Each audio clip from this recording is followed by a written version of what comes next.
Esta historia está envuelta en mito y leyenda. Cómo una tribu de nómadas fraguó el imperio más grande de América en solo 200 años. Tuvieron que inventar sistemas de ingeniería que eran extraordinarios para su época. Su civilización compitió con Roma en sofisticación. Los aztecas tenían la mejor tecnología que se podía conseguir, dadas las condiciones en las que vivían. Acueductos, palacios, pirámides y templos se alzaron como tributo a sus dioses y como testimonio de poder para la humanidad.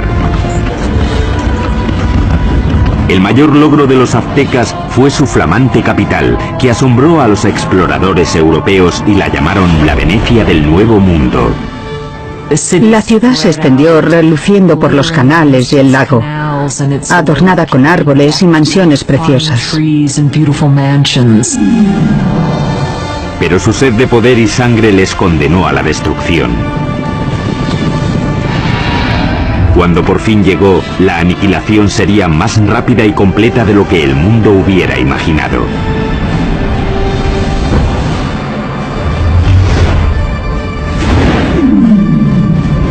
La construcción de un imperio, los aztecas. 1325 después de Cristo, centro de México, cerca de la Ciudad de México actual. Una chica joven, una adolescente, celebra su inminente boda. Es la hija de un rey tribal y está a punto de unirse a una tribu nueva que ha sido invitada a su reino. La tribu es conocida ahora como los aztecas. Como parte del ritual, 5 nobles aztecas la llevan a un antiguo templo para la ceremonia. Pero cuando llegaron arriba, los nobles la apartaron del altar y la pusieron sobre una losa que había ante el templo que se usaba para los sacrificios. Le sujetaron los pies y las manos mientras el quinto hombre levantaba un cuchillo de obsidiana en el aire. Con un movimiento rápido le abrió el pecho y extrajo el corazón que aún latía.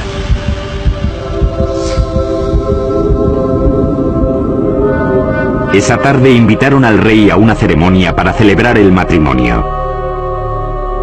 Sin embargo, encontró a un sacerdote danzando, vestido con la piel aún brillante de su hija. Como parte del ritual, los aztecas la habían desollado en honor al dios de la fertilidad. Vio aquello y se quedó totalmente horrorizado, porque era su hija.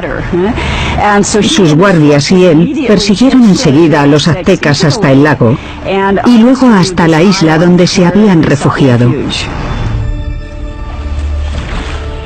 La isla pantanosa no era un lugar acogedor. Y aún así, desde allí los aztecas superarían todas sus expectativas y forjarían el imperio más poderoso de las Américas.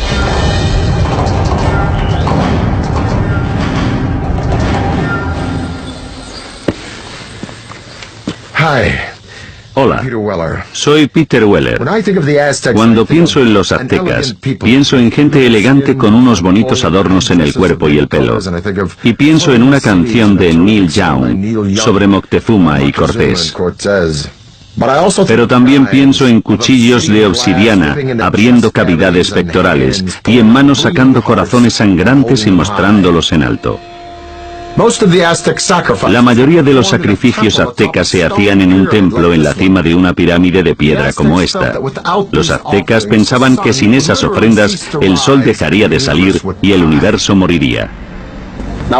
La historia azteca es una mezcla de hecho y mito, aunque sí sabemos que ese asesinato, con lo horrible que fue, no solo marcó el comienzo del imperio azteca, sino que literalmente marcó el lugar donde empezaría a surgir. La isla a la que los aztecas fueron desterrados tras el desastroso sacrificio de la princesa estaba en el lago Texcoco, el más grande de 5 lagos interconectados que cubren un valle de 65 por 112 kilómetros. Hoy en día este valle enorme y abierto rebosa lo que es la Ciudad de México moderna, una de las ciudades más grandes del mundo. Pero hace 700 años la isla estaba tan empantanada que nadie la había reclamado. Pero mientras miraban el lago, el líder azteca Tenoch anunció a sus seguidores que había visto un águila posada en un cactus en mitad del lago, una señal de los dioses de que habían encontrado su hogar. Llamarían a su ciudad Tenochtitlán. La vida fue dura para los aztecas los primeros años de Tenochtitlán, pero tenían una visión. La visión de una ciudad poderosa modelada en una ciudad antigua y legendaria a solo 40 kilómetros de allí. Llamaron a esta ciudad Teotihuacán o Ciudad de los Dioses. Teotihuacán fue una de las ciudades más impresionantes de la Mesoamérica precolombina. Era misteriosa. Sabemos poco de ella porque no hay escritos que corroboren lo que ocurría en esa gran ciudad. Ya estaba en ruinas hasta en la época azteca, pero creían que era el hogar de los dioses y el sitio donde nacía literalmente el mismísimo sol. El lugar que los aztecas más veneraban de Teotihuacán era una pirámide que se alzaba por encima de los árboles. Se llamaba la Pirámide del Sol. La enorme pirámide solar contiene 765.000 metros cúbicos de tierra y piedra con una base aproximadamente del mismo tamaño que la Gran Pirámide de Giza, en Egipto. Los aztecas creían que Teotihuacán fue diseñada a imagen del cosmos que crearon los dioses. Fue esa imagen la que intentarían reproducir en la construcción de su nueva ciudad, Tenochtitlán. El que aceptó el reto fue un jefe azteca llamado Acamapixtli. En 1376 se embarcó en un plan ambicioso para hacer una ciudad muy avanzada en Tenochtitlán. Pero había un problema. Las islas pantanosas en las que se instalaron requerían mucho trabajo. Cuando empezaran a construir cualquier cosa, empezaría a hundirse. Simplemente no había cimientos sobre los que construir. La solución azteca revolucionaría la arquitectura de las Américas. Empezaron anclando bien los edificios al suelo usando un sistema de pilares de madera. Los trabajadores cortaban estacas de 10 metros de largo por unos 8 o 10 centímetros de ancho. Luego las clavaban en el suelo blando para que sirvieran de cimientos. Los pilares se rodeaban a menudo de piedra volcánica para añadir fuerza. Entonces los albañiles podían hacer muros encima de esa base sin problemas. Consiguieron pilares de madera para sostener la infraestructura, los cimientos de las pirámides. El que no se hundiera ni se inclinara me parece una proeza de la ingeniería. Tenochtitlán era una ciudad-isla, pero los lagos circundantes eran poco profundos, no más de 2 metros en la mayoría de los sitios. Aquello parecía una metrópolis gigante flotando en una charca. Originalmente la única manera de llegar a la ciudad flotante desde tierra era en barco, pero los aztecas inventaron con el tiempo una serie de pasos elevados de hasta 14 metros de ancho que conectaban la ciudad flotante con las provincias de tierra firme. Los pasos estaban sostenidos sobre pilares de madera, como los que sostenían los templos y otros edificios. Tuvieron que clavar miles de esos pilares en el lecho del lago, y eso presentaba un reto logístico que solo se podía atajar con una mano de obra fuerte y hábil y los mejores ingenieros de Mesoamérica. Para hacer un paso se ponían 2 filas de estacas. Luego se rellenaba el espacio del medio con piedras y tierra hasta que sobrepasaba el nivel del agua en varios metros. Eso permitía a la carretera soportar muchísimo peso. Estos pasos se construyeron muy rectos. Eran muy anchos, con puentes que se abrían y conectaban la ciudad por el norte, el oeste y el sur. Las carreteras permitieron a los aztecas transportar materiales más grandes y pesados para la construcción, aunque eso presentaba un reto nuevo. No existían las bestias de carga en Mesoamérica, así que los humanos lo tenían que hacer todo. No existían las carretas ni la rueda. Las cargas pequeñas se llevaban a la espalda, sujetas con una cuerda que se ajustaba a la frente. Los objetos grandes, como los bloques de piedra o las esculturas de los templos, los arrastraban con cuerdas una gran cantidad de hombres, posiblemente usando troncos como rodamientos. Cuenta la leyenda que un bloque de piedra para un templo requería la fuerza de 1000 hombres para arrastrarlo desde las montañas de tierra firme por el paso y hasta la ciudad. Los pasos también ofrecieron a los aztecas una nueva forma de introducir agua potable en Tenochtitlán. Anteriormente, los aztecas transportaban el agua en canoas desde la orilla. Pero el gran crecimiento de la población les obligó a obtener una solución más avanzada para cubrir la demanda. Querían usar el agua de los manantiales de tierra, así que querían construir un acueducto. Pero los manantiales estaban bajo control de la tribu que dominaba la región, los despiadados tepanecas. Los tepanecas controlaban o dominaban todo el valle. Tenían un imperio muy fuerte y eran los señores. Así que los aztecas eran sujetos tributarios de ellos. Mientras crecía la población azteca, la tensión con los tepanecas empezó a surgir. Los aztecas decidieron dar un ultimátum que podría cambiar el equilibrio de poder en la región. La gente de Tenochtitlán no solo exigían a los tepanecas que les dieran el agua, sino que exigían que ayudaran a construir el acueducto. La respuesta de los tepanecas fue rápida y brutal. El rey tepaneca Maxtla envió asesinos que mataron al jefe azteca a sangre fría. Fue la gota final. Tras décadas de dominación, los aztecas se movilizaron y se levantaron contra sus caciques despiadados. E iniciaron una serie de ambiciosos proyectos de construcción alrededor de la ciudad-isla que les valdría la reputación de mejores ingenieros de las Américas.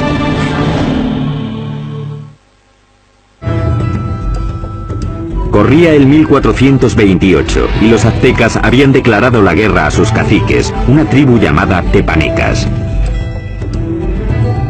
Pero para ganar a los tepanecas necesitarían una ayudita de sus vecinos. Los aztecas acudieron a la cercana ciudad-estado de Texcoco. Allí un jefe decisivo estaba ascendiendo. Se llamaba Nezahualcóyotl, y su liderazgo dominante sería crucial en la creación del imperio azteca. Con Nezahualcóyotl de su parte, los dominados aztecas se lanzaron a la yugular. Lanzaron un ataque total contra la capital tepaneca. Tras un sitio de más de 100 días, rompieron las defensas tepanecas y masacraron a sus opresores. Después de capturar al rey tepaneca Maxtla, el propio rey Nezahualcóyotl le arrancó el corazón y echó su sangre a las aguas del lago Texcoco. De repente las tornas habían cambiado. Ese es el preciso momento del comienzo del imperio, y los aztecas se convirtieron en líderes del Valle de México. Tras conquistar el Valle de México, los aztecas pudieron centrar su atención en llevar agua potable a su ciudad creciente. Notablemente, los aztecas diseñaron y construyeron por su parte algo que solo unos pocos imperios dominarían: el acueducto. El acueducto tenía dos canales, cada uno de 1,20 m de alto por 1 de ancho. Uno se mantenía limpio mientras el otro servía para que no se interrumpiera nunca el flujo de agua. El acueducto de 2 tubos recorría 5 kilómetros desde tierra firme hasta el centro de la ciudad-isla. En la ciudad, el agua llegaba hasta fuentes públicas y embalses y se distribuía al público en grandes jarras de barro o mediante canoas. En comparación con los europeos, los aztecas eran muy limpios. Sabemos que el emperador azteca se bañaba 2 veces al día. Así que en términos de higiene los aztecas estaban mucho más avanzados que los europeos. Mientras los nobles aztecas se bañaban en lujo, en esa época en Europa la peste, provocada por las condiciones insalubres, mataba a millones. El baño del rey Nezahualcóyotl era uno de los más especiales de las Américas. Lo alimentaba un sofisticado acueducto que también llevaba agua corriente a los terrenos de su palacio. Detrás de mí está la colina de Tezcocinco, y en ella, Nezahualcóyotl construyó un fantástico palacio de recreo. Alrededor del palacio había un jardín botánico con todas las flores exóticas de Mesoamérica. Nezahualcóyotl trajo el agua desde las montañas de Sierra Nevada hasta aquí, pasando por las colinas y su palacio, solo para regar las plantas. Para instalar aquí un acueducto, Nezahualcóyotl tuvo que llenar un enorme barranco que había entre Tezcocinco y la siguiente colina. Cuando el agua llegaba a la primera colina, se almacenaba en pequeños remansos construidos para controlar la velocidad del flujo antes de que llegara al acueducto. Tras cruzar el acueducto, el agua corría por un circuito alrededor de la colina de Tezcocinco, desbordándose por los laterales en cascadas para regar los jardines. Acababa en una piscina de roca tallada perfectamente redonda llamada la Bañera del Rey. Desde aquí podía observar sus dominios en Texcoco y su jardín botánico que regaba con su acueducto. Ciertamente es una bañera para un rey. A mediados del siglo XV, mientras el imperio prosperaba, los aztecas decidieron que era hora de elegir un soberano. Se llamaba Moctezuma, y sería el primero de los dos emperadores cuyo nombre se conocería hasta ahora. La primera orden del día de Moctezuma fue expandir las fronteras del imperio. Los aztecas capturaron las ciudades-estado que había al sur, hacia el valle de Oaxaca, al oeste hasta el Pacífico y al este hasta el Golfo de México. En 1449, el imperio contaba ya con 15 millones de habitantes. En el corto periodo de 100 años, los aztecas consiguieron lo imposible. Cambiaron el orden del mundo mesoamericano. Pero al tiempo que los aztecas dominaban militarmente, su ciudad-isla era vulnerable a otro tipo de enemigo. Como Nueva Orleans, Tenochtitlán luchaba constantemente con el agua. Y uno de los primeros proyectos de Moctezuma fue proteger la ciudad de las inundaciones. Esto es lo que queda del lago Xochimilco, en la parte sur de Ciudad de México, de los tiempos aztecas de la ciudad de Tenochtitlán. Este lago, como los otros 4 que rodeaban a los aztecas, se alimentaba de manantiales, así que no había ríos o riachuelos por los que drenarse, y si llovía lo suficiente, el nivel del agua subía y se desbordaba por la tierra y la ciudad. Eso fue exactamente lo que pasó a mediados del siglo XV, cuando una inundación de proporciones catastróficas barrió Tenochtitlán. La ciudad que comandaba el imperio quedó casi destruida, y la civilización azteca tuvo que depender una vez más de la genialidad de sus ingenieros y de uno en particular. Moctezuma apeló a la ayuda de su antiguo aliado Nezahualcóyotl para proteger la ciudad que estaba reconstruyendo en el lago. Nezahualcóyotl diseñó algo que le convertiría en el mejor ingeniero del continente. Su plan era crear una zona de seguridad alrededor de la ciudad con un enorme dique que protegería Tenochtitlán y a sus habitantes. Fue diseñado para ser mayor que ninguna otra obra que hubiera en las Américas en ese momento, con una longitud de 16 kilómetros al este de la ciudad desde el extremo sur del lago y hasta el norte. Los muros fueron un trabajo de cestería, hechos de palos, juncos, piedras y tierra. Como el lago era poco profundo, el dique solo tenía 3,70 metros de alto, aunque el ancho era de 8 metros. Nezahualcóyotl remató el dique con compuertas, seguramente puertas de madera, que se podían subir o bajar para controlar el nivel del agua. El dique también sirvió para otro propósito, proteger el suministro de agua. Era importante construir algún tipo de mecanismo de protección para evitar que se mezclase el agua salada con el agua dulce de la parte oeste del lago. Napoleón dijo, un ejército marcha sobre el estómago. Es fácil suministrar comida de sobra para los civiles durante el desarrollo crítico de cualquier civilización, pero los aztecas perfeccionaron un método único no solo para proporcionar mucha comida al pueblo civil, sino para impulsar la expansión militar del imperio.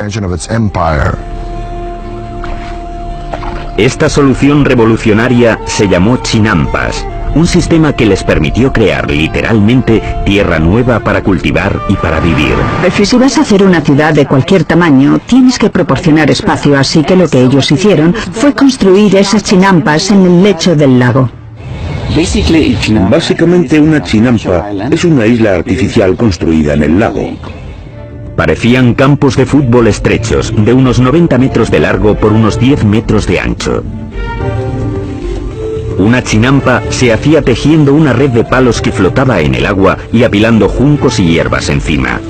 Después se sacaba fango del lecho y se ponía encima de los juncos para formar la chinampa. Entre 4 y 6 hombres tardaban 8 días en construir una chinampa media. Estaban conectadas a la ciudad por canales navegables gigantescos que miles de hombres tardaban meses en hacer. Una chinampa como esta podía producir hasta 7 cosechas al año, mientras que un agricultor en tierra firme podía cosechar 1, 2 o quizá 3 veces como mucho. Cuando una cosecha estaba lista para que la recogieran en una chinampa, los brotes de la siguiente ya estaban saliendo del fango que estaba extendido en un barco adyacente a la chinampa. Entonces, cuando los brotes estaban listos, se llevaban a la chinampa y el ciclo se repetía una y otra vez en cientos de chinampas. Fue esta tecnología lo que hizo que Tenochtitlán pasara de ser una ciudad tribal más en el siglo XIV a una ciudad-estado dominante y próspera. Con la infraestructura de la ciudad lista y enormes tierras bajo su control, los aztecas extendieron las fronteras de su imperio más que nunca. Crearon una red de carreteras muy extensa, superautopistas aztecas. Pero al tiempo que el imperio crecía, también lo hizo la práctica de sacrificios humanos. Muy pronto ríos de sangre corrían por las calles de Tenochtitlán.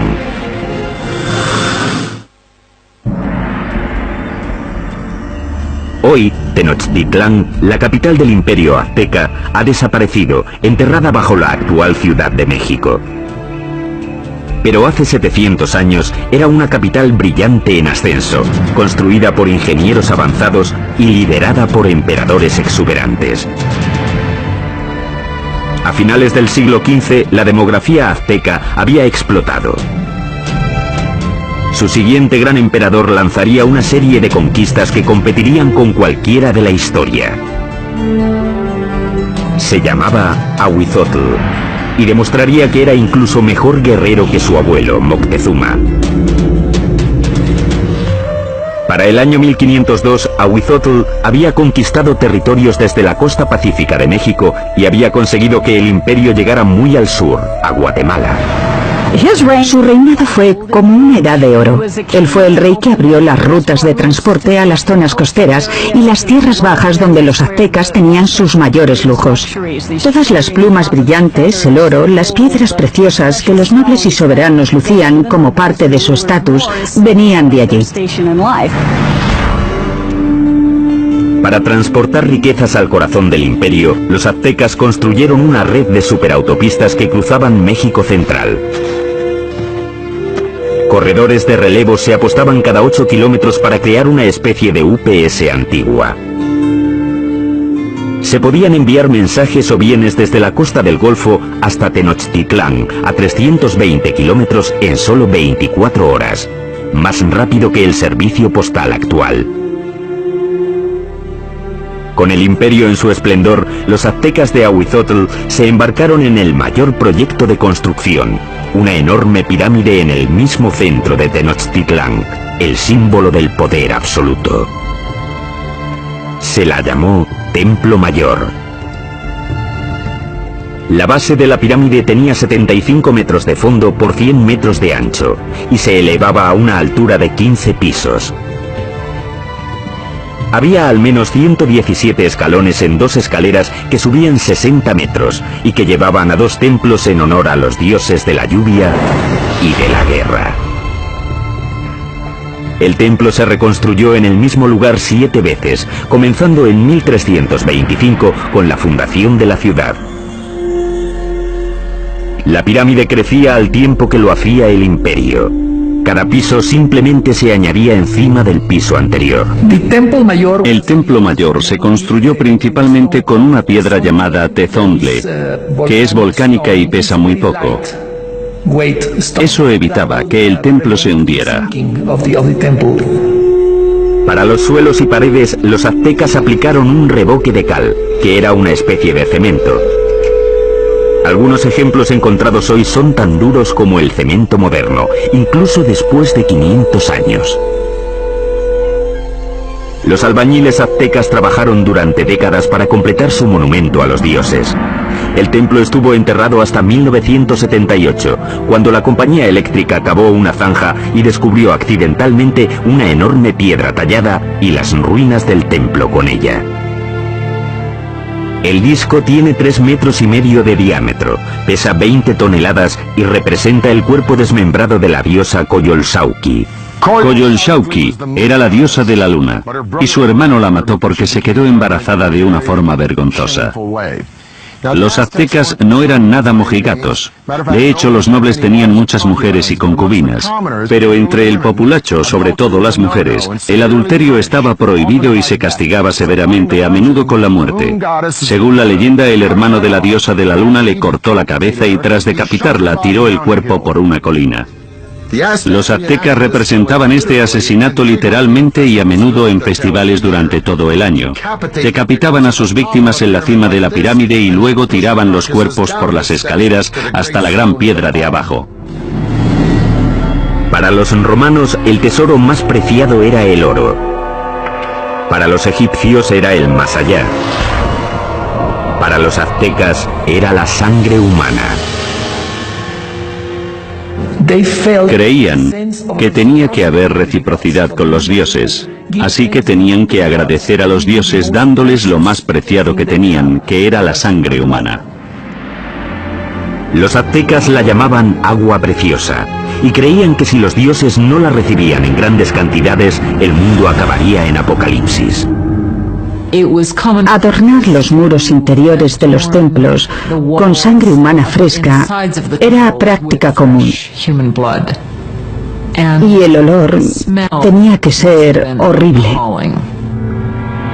Para dedicar su expansión del gran templo, el emperador Azuitzotl hizo un sacrificio en masa. Las cabezas de las víctimas se expusieron con orgullo en estantes alrededor del templo. Según las crónicas, dicen que sacrificaron a 20.000 personas. Desde un punto de vista práctico y desde un punto de vista científico, parece imposible. Así que creo que la crónica, que la escribieron fuentes españolas, quería decir que a sus ojos había muchos. Durante el reinado de Azuitzotl, las sangrías se dispararon. La vida en Tenochtitlán se convirtió en una orgía de muerte. Llevaban tanto a amigos como a enemigos para presenciar los sacrificios. Siempre eran sacrificios rituales, siempre son eventos, pero también eran declaraciones políticas, una forma de intimidación. En el momento de la muerte de Azuitzotl, los aztecas habían institucionalizado los sacrificios y habían convertido los asesinatos en el campo de batalla en un arte. Eran los guerreros más feroces de América, una élite que tendría un espectacular templo dedicado. Pero ni siquiera ellos estaban preparados para la guerra de los mundos que les iba a caer encima.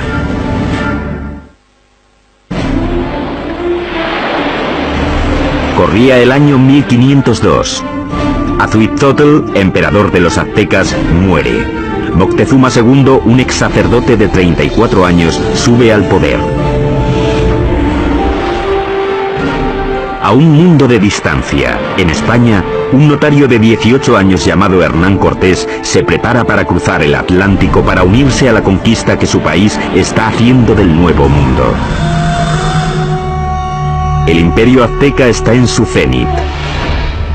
Ahora se extiende por al menos 210.000 kilómetros cuadrados, desde Tenochtitlán hasta las dos costas y muy al sur hasta Guatemala. Unos 25 millones de personas formaban la ley azteca. Había 38 provincias cuyos habitantes pagaban importantes impuestos, enriqueciendo así a los nobles. La ciudad se extendió, reluciendo por los canales y el lago, adornada con árboles y mansiones preciosas. Y Moctezuma II lo presidía todo. Era conocido por sus habilidades políticas y militares. Un líder duro. Mató a la población de las ciudades que no se doblegaban a su mandato. Pero en privado estaba inquieto. Parece ser que Moctezuma era un individuo pasivo, incluso hasta depresivo. Cuenta la leyenda que después de ver un cometa pasando por el cielo de Tenochtitlán, pasó el resto de la noche llorando. Según pasaban las semanas, se volvió cada vez más paranoico. Pero en el culmen de su obsesión por lo sobrenatural, una amenaza muy real se aproximaba por mar. Los espías colocados a lo largo de la costa del Golfo informaron sobre algo muy extraño que no conseguían describir. No habían visto un barco en su vida, así que no tenían una palabra para describirlo. Por eso los indios se refirieron a los barcos como montañas que se mueven por el agua. En 1519, tras navegar desde Cuba, Cortés llegó con 11 de aquellas montañas flotantes y 500 hombres al Golfo de México, 320 kilómetros al sureste de Tenochtitlán. Las tribus quedaron atónitas ante aquellos hombres con armaduras de metal y animales que no conocían. Según avanzaron tierra adentro, masacraron brutalmente a las tribus que se resistieron, pero muchas otras se alegraron de poder proporcionarles comida y hombres. Una de las formas que uno de los jefes locales de la costa del Golfo utilizó para agradar a Cortés y su compañía fue con un grupo de mujeres que no solo estaban allí para las labores caseras, sino también, claramente, para hacer de cortesanas, para proporcionarles servicios sexuales. Pero entre las concubinas, una en particular llamó la atención de Cortés. Era la hija de un jefe que había sido vendida como esclava y se llamaba La Malinche.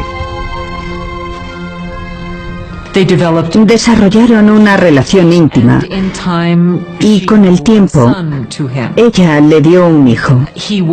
Ellos fueron las primeras personas de sangre mezclada del Nuevo Mundo. Pero era mucho más que una amante. Se convirtió en la intérprete de Cortés y su papel se amplió a consejera e intermediaria entre él y los aztecas. No solo era su traductora, también le contaba cosas que se estaban diciendo o que se suponía que él no tenía que oír o entender. La red de corredores de relevos de Moctezuma le mantuvo informado de los movimientos de los españoles.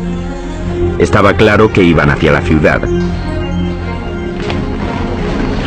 Mientras avanzaba hacia Tenochtitlán en el verano de 1519, Cortés amasó un ejército de miles de hombres.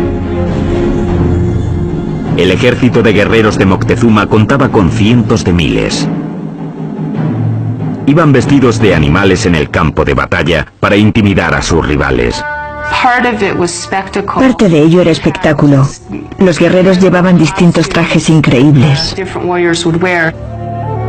Los guerreros más importantes eran los caballeros, vestidos de jaguares y águilas.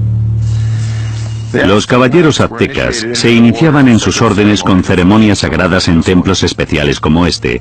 Este es el templo Cueva de Malinalco, uno de los 6 templos de esta remota ladera a unas horas al sur de Ciudad de México. Moctezuma lo terminó en el año 1502, poco después de su coronación.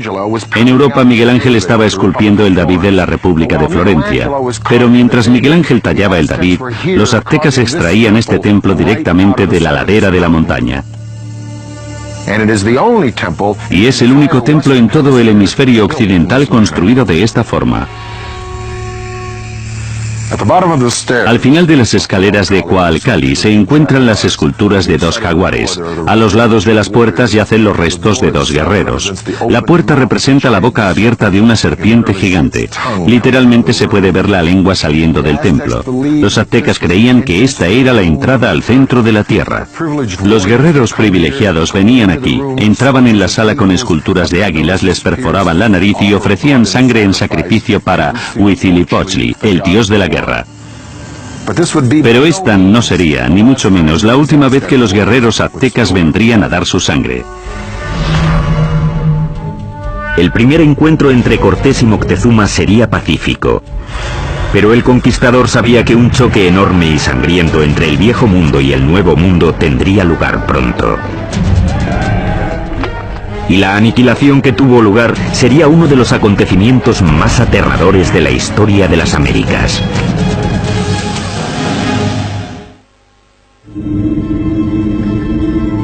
Otoño de 1519. El conquistador español Hernán Cortés ha llegado por fin a la brillante capital azteca de la que tanto ha oído hablar, Tenochtitlán. Cuando los españoles vieron por primera vez Tenochtitlán, debieron pensar que era una visión, que estaban entrando en alguna especie de sueño. Una enorme fuerza de guerreros nativos aliados contra los aztecas le acompaña mientras avanza por el paso principal hacia la ciudad. El encuentro entre Cortés y Moctezuma en el paso hacia Tenochtitlán tuvo que ser uno de los acontecimientos más impresionantes de la historia del mundo. Fue un encuentro entre dos mundos distintos. Cortés le ofreció la mano, pero en cuanto lo hizo, los nobles que atendían a Moctezuma le empujaron diciendo: no, no, no, es una indignidad total. Nadie toca a Moctezuma, el gran señor de la tierra. El encuentro de los dos mundos fue pacífico, pero lleno de tensión. Moctezuma en ese momento ya se había vuelto impulsivo y propenso a las crisis de histeria. Así que el encuentro fue para calcular las fuerzas. Aunque los aztecas tenían un sistema diplomático y guerrero mucho más inocente comparado con el sistema tan taimado y ladino de los europeos. Moctezuma invitó a los españoles a quedarse en uno de sus palacios. Resultó ser un error catastrófico. Cuando los españoles entraron en la ciudad, quedaron tan impresionados que les pareció un sueño. En el centro de la ciudad se alzaba el colosal palacio del emperador.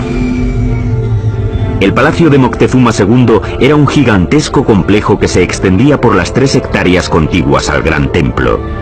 Uno de los españoles se dio cuenta de que todos los días se reunían 600 nobles en el palacio de Moctezuma para oír las palabras del emperador.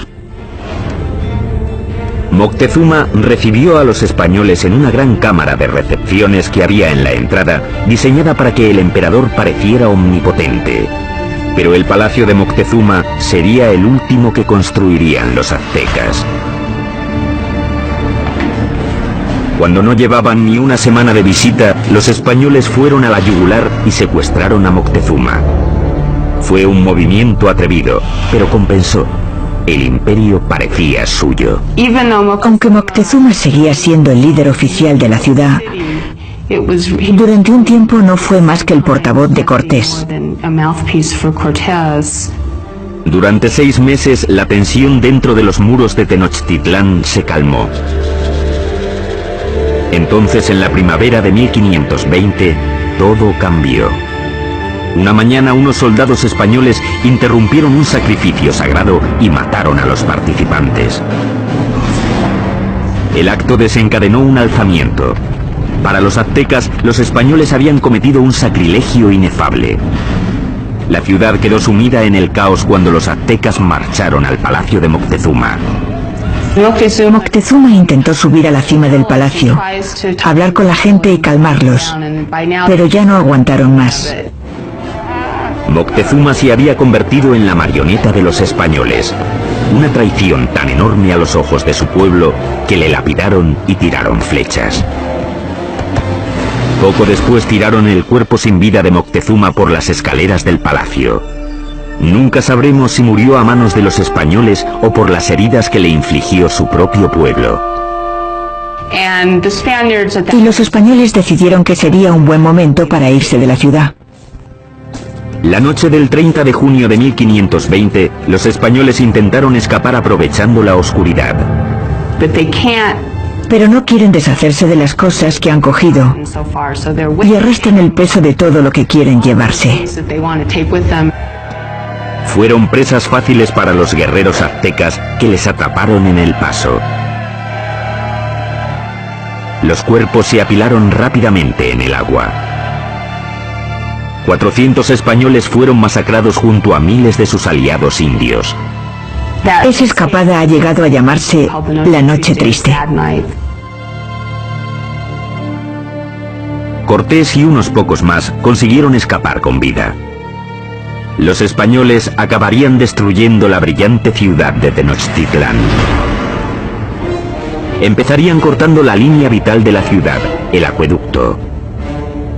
Mientras cientos de miles de personas dentro de los muros de la ciudad estaban sin agua, Cortés creó un bloque alrededor de Tenochtitlán para que no recibieran suministros del exterior. Así que la idea del bloqueo era hacer que se rindiera la ciudad por hambre. Pero los aztecas tenían muchísima resistencia y no sería fácil vencerlos. Y lo que decidieron hacer fue lanzar un ataque por tierra y por mar. Durante siglos, el lago que rodeaba Tenochtitlán había constituido una barrera contra los invasores, pero Cortés encontraría una forma de evitarla. Hizo que miles de sus aliados indios transportaran los barcos en piezas atravesando las montañas para montarlas y lanzarlas al lago.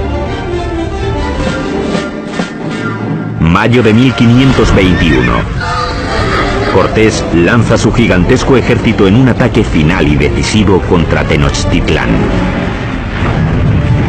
600 españoles, incluyendo 100 caballeros y hasta 50.000 aliados indios, se enfrentaron a los defensores aztecas de la ciudad sobre los pasos.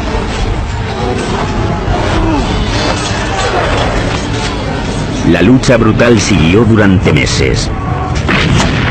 Día a día, Cortés arrasó la ciudad piedra por piedra.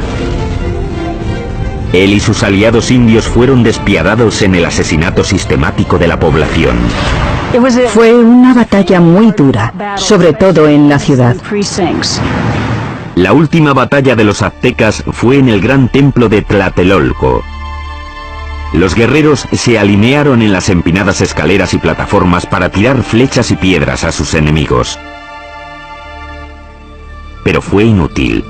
El 13 de agosto, el último líder azteca, Cuauhtémoc, fue capturado y se rindió ante Cortés. Y eso solo fue el principio.